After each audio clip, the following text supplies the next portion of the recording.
So, can the PS4 match the sales of the PlayStation 2? Sony says that it's not impossible, but hell no. Hell no. But before we get to this video, here's the question of the day.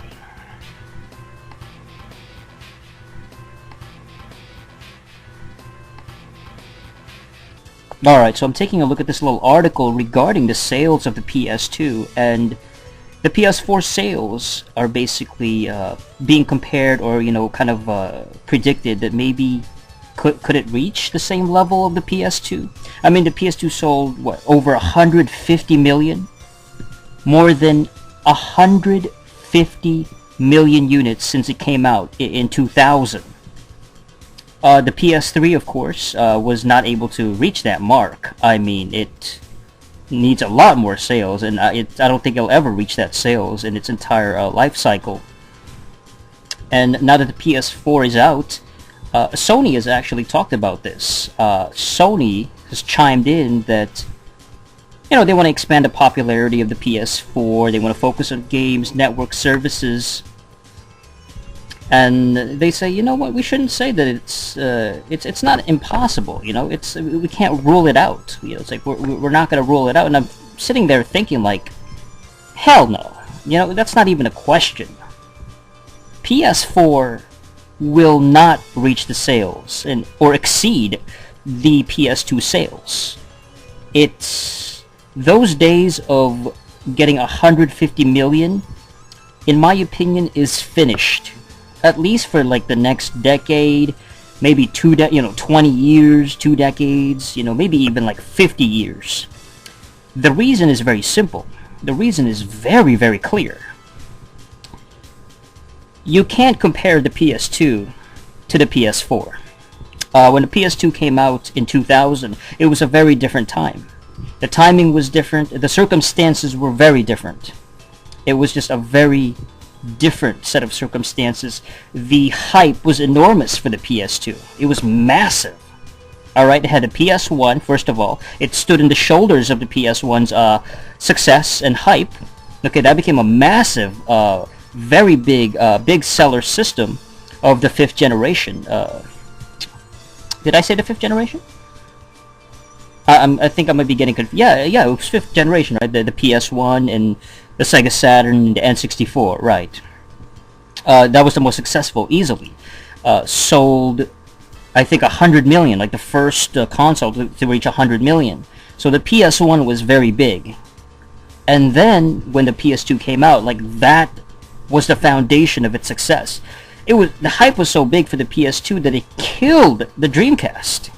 When the Dreamcast came out in '98, not as many people bought the system because they were saving their money for the PS2. I mean, that was it killed an entire console and destroyed its life cycle, and it pretty much ruined Sega's console making, lineage. I mean, Sega had its own problems, obviously, but it contributed to it, definitely. So then when the PS2 came out, and look, you take a look at the history of it, you look at what the PS2 was facing against, their competition. They were facing against the GameCube, the original Xbox, systems that weren't even out in 2000. It would take another year for those systems to come out in North America to be released and be an actual direct competitor. So the PS2 got a head start. So it was just, everything was a perfect timing for the PS2. The release date, the timing, the atmosphere behind it, the hype behind it, the games it had. It had games like Tekken Tag Tournament. It had promised titles like Final Fantasy X. It was just a juggernaut when it came out in terms of hype and anticipation. It was so big. The Xbox was unproven. At the time, Microsoft making a console like the Xbox, the original Xbox, was unproven and unheard of, and we were not sure about it. It was very like, I'm not sure about the Xbox, It's like, we didn't know what kind of games it was going to get. We were unsure about it. It was unclear what the Xbox was going to offer. So we were not ready to kind of immediately buy the Xbox. It would take a few years for the Xbox, the original Xbox, to catch on. Particularly with the help of Xbox Live and its better graphics and basically a more powerful system. That would take a while for people to finally get it and like, oh, okay, Xbox is worth getting. The GameCube was, well, Nintendo was basically losing a lot of momentum with the N64 at the time. You know, even though the N64 was a really powerful system of the 5th generation, it wasn't connecting with everybody because the N64 was limited. So its bad reputation, you know, the cartridges thing, and you know, having mostly kiddie games, and it had some exclusives, but it was lacking certain titles. You know, it didn't have as many games as people expected it to have compared to the PS1. And the price point, you know, the PS1 was cheaper too. So all of these factors contributed to the PS2 being a massive sales juggernaut. The PS4 was, when it came out, the PS, it's not the same, you know, it's just not a similar thing. It's not comparable. There is definitely a hype behind the PS4 before it came out last year. I mean, obviously, compared to the Xbox One and the E3 thing and the use restrictions thing and everything behind that, you know, the Wii U kind of failing a little bit in terms of connecting with the fans. I can understand why some people would think, well, you know, maybe the PS4 will sell 150. I don't think so. You know, let's not get ahead of ourselves. I mean, the PS4 is selling like hotcakes now. I don't know what it, you know, 5.4 million or something like that. Wouldn't be surprised if it's at 6 million now, you know. But let's not jump too far ahead. 150 million is a lot of units. And for any console to do, I mean, the Wii couldn't even do that. How much did the Wii get? 100 plus million? You know, maybe a handheld could do it. The handhelds were able to do it. The DS, you know, was able to do, maybe the 3DS someday, maybe. With its multiple, you know, 5 million redesigns and everything like that.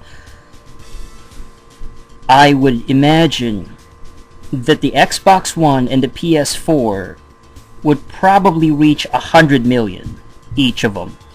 That's possible. It's possible. But 150 million, I don't think so. Considering the price as well. The PS2, I believe, was even cheaper back then. Correct me if I'm mistaken. I believe the PS2 was cheaper when that came out. Or was it like... It couldn't have been 400 bucks. 300 to 400 maybe? But over time it got cheaper, you know what I mean? And it just seems like consoles get more expensive as it progresses.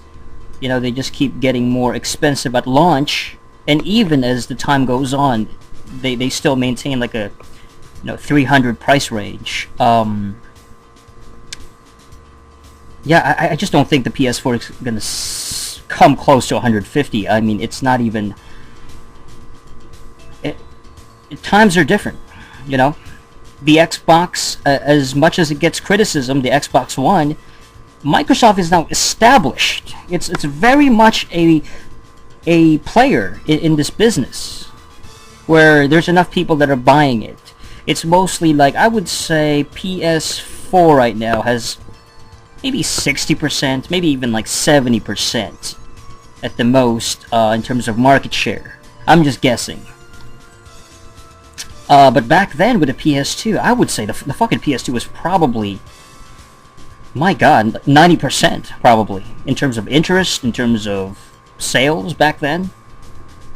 90% probably. Maybe more. So, what I'm saying is that the Xbox One it's a legitimate threat. Where there's enough people that will be split between the two consoles. There's going to be the millions that will buy the Xbone, and then there's going to be the millions that buy the PS4, but the balance is not going to be turned in one side. It's not going to be like a huge gap between the two compared to the PS2 and the GameCube and the Xbox. So that's pretty much it. I mean, that's it. And here's the answer to the question of the day.